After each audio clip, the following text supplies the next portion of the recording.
एक समय की बात है। एक गांव में एक लड़का रहता था जिसको बहुत गुस्सा आता था। गांव के हर एक इंसान से लड़ता झगड़ता रहता था और सबको बुरा भला भी बोलता था।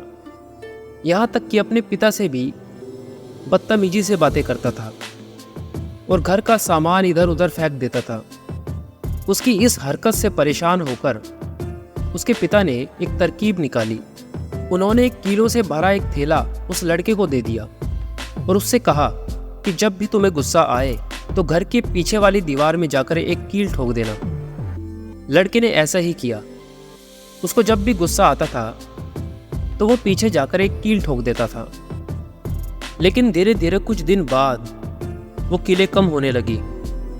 उसको ये लग रहा था कि जितनी मेहनत मैं पीछे जाकर कीलें ठोकने में करता हूँ उससे कम मेहनत में मैं अपने गुस्से को काबू कर सकता हूँ।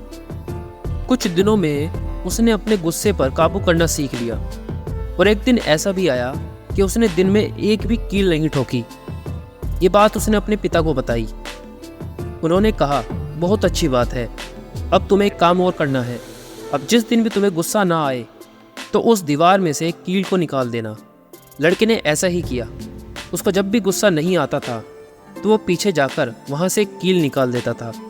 लेकिन कील इतनी ज़्यादा थी कि उसको सारी कीलें निकालने में 2-3 महीने लग गए। आखिरकार वो दिन आ गया जब उसने सारी कीलें दीवार से निकाल दी। खुश होकर ये बात उसने अपने पिता को बताई। उसके पिता उसका हाथ पकड़कर उस दीवार के पास लेकर गए और उन्होंने उससे कहा, तुमने बहुत अच्छा काम किया है बेटा, लेकिन एक बार इस दीवार को देखो, क्या तुम्हें इस दीवार में कुछ नज़र आ रहा है? लड़के ने कहा, नहीं, मैंने सारी कीलें निकाल दी।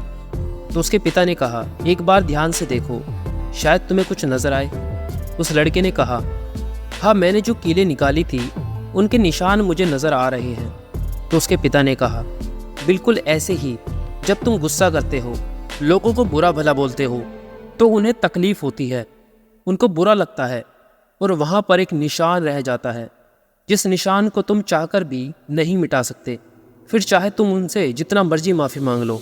ये बात सुनकर उस लड़के को अपनी गलती का एहसास हो गया और वो रोने लगा।